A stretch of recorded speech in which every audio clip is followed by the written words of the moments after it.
In the fourth and final installment of this series, Sabbath, we discussed what it means to create room for the eternal on Soul Zero 2.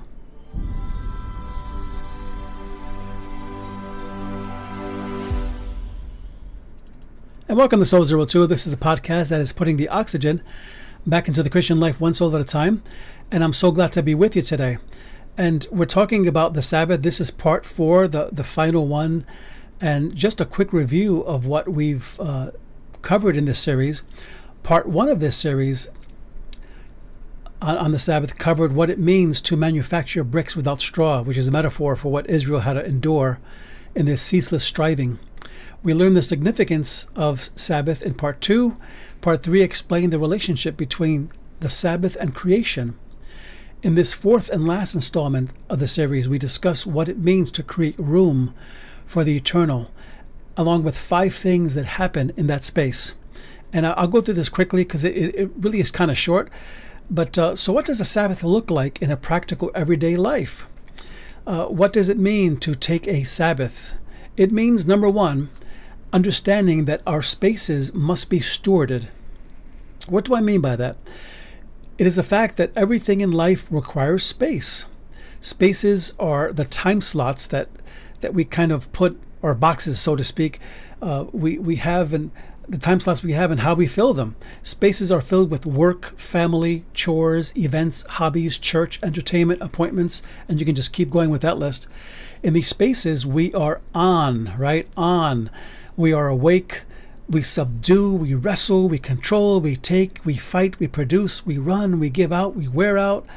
And again, you can keep going with that list. A New York Times article, or rather cover, was an article titled "Never Offline," how technology is keeping us always on and connected.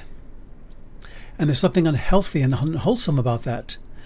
Yes, technology can invade and fill up all of our spaces, but in God's economy of work and rest, we have these slots of time we fill up to 6 days. We then stop, giving a full space of a day to God. That's the premise of the Sabbath. But stewarding spaces also means this. Number 2, giving God the space without trying to control it. This is a very important point. God's space. Think about what happens in this God space. In God's space, we are not on. We're not on. We don't subdue. We don't wrestle. We don't control. We don't take. We don't produce. We don't expend. We don't substitute. We don't even substitute attending an hour church service with this space. Even though church attendance can be part of this space, but it's not all that we should give God, right? Doing so would be like trying to stuff God into just another space on our busy schedule, instead of giving him what is rightfully his. In that God space, we rest, we recharge, we reflect, we worship, we renew, we play, we enjoy, we hobby. And I'm using hobby as a verb, yes. For a brief time and space, we become the creation that he made us to be, without any expectations, without any obligations or ties to a world that demands. But we can be tempted to manipulate our time and spaces with God, can't we? It's human nature. That's why sometimes we can think in our heads, well, if I just do church for an hour, that's my space. But that's not what a Sabbath is. Sabbath is not church attendance. Israel attempted to do such a thing in Exodus 20, where it says in verse 18, all the people heard and saw the thunder and lightning, the sound of the horn, and the mountain smoking. And when the people saw it, they shook with fear and stood far away. They said to Moses, you speak to us and we will listen, but do not let God speak to us or we will die. What's happening here really? Are they just scared and reacting? The Israelites saw this unpredictable, terrible, uncontrollable God on Mount Sinai. And they told Moses, you face him for us. And this was an attempt to manipulate their interaction with God and to serve God on their terms. Israel wanted to set the terms of how they relate to God, and this was an attempt to try to stuff God into their spaces of manageable control without giving God the space he requires. For example, think about unconsciously stuffing God into an hour time slot on Sunday morning or online, that can be just another way to control our interaction with God without really considering a true Sabbath of being with Him. The act of going to church and doing religious stuff has always been easier than making a sacred space for God in a personal Sabbath. In another incident, Israel tried to assert control in their sacred spaces, and this happened when they constructed the golden calf. We know that story, right? It didn't work out too well. But first, a little background as to why, according to some rabbis, God gave the tabernacle. Some rabbis have argued that God gave the tabernacle because of the golden calf incident. It was a reaction to it.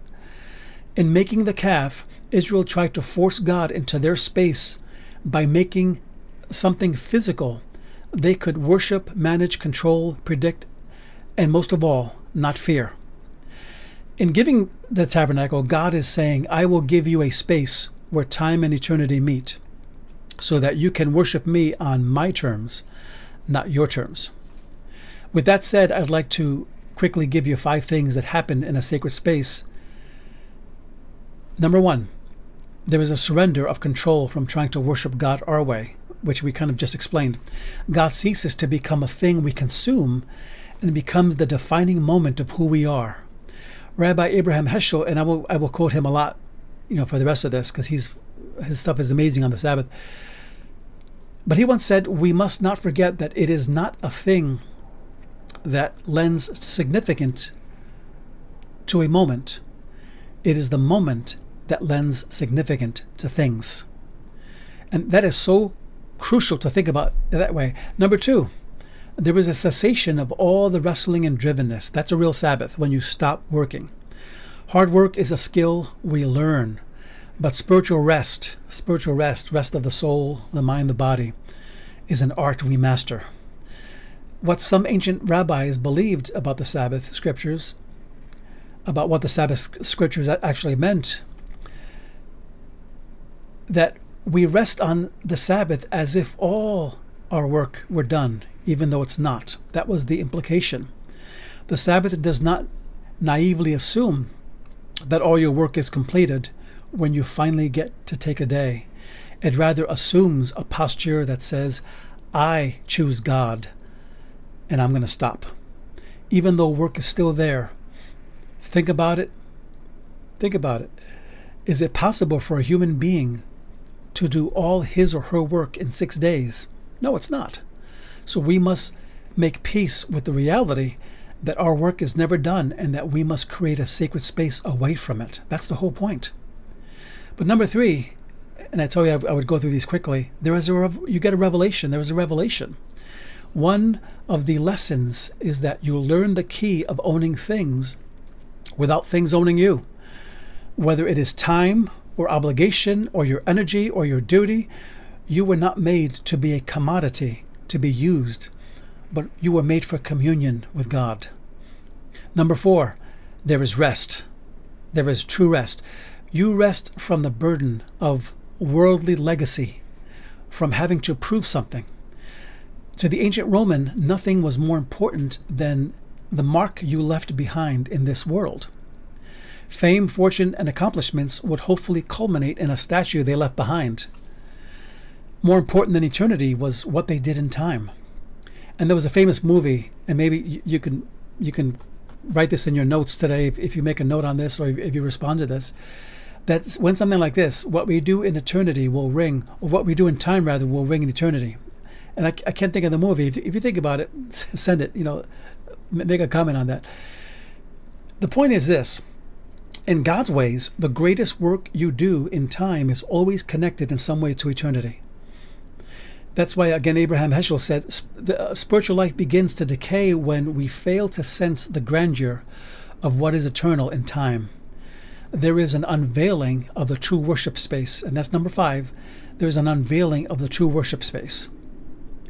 And when I say that, I mean it this way. There's also this reminder that because of Christ, physical worship spaces, meaning buildings, are no longer the heart of worship. And this is my 5th and final point. The heart of true worship is found anywhere where there is Christian community. That's the real heart of worship. Whether outside in a field or a small, tiny gathering, the gathered people of God constitute his temple. The old worship space, the temple that God allowed humans to build, was imperfect, and it was a temporary copy of the heavenly one. The real worship space is no longer something that happens in a building. Hebrews 9:24 says, Christ did not enter a sanctuary made with human hands. That was only a copy of the true one. And one last verse, 1 Corinthians 3:16, also reminds us, do you not know that you are God's temple and that God's Spirit lives in you? So what an honor to be his temple. So if this podcast has been a blessing to you, please consider liking it and subscribing as we are on various platforms. And we're trying to engage and just build the channel up. And so thank you so much for today, for visiting and being with us. And till next time, God bless you, and you have a wonderful day.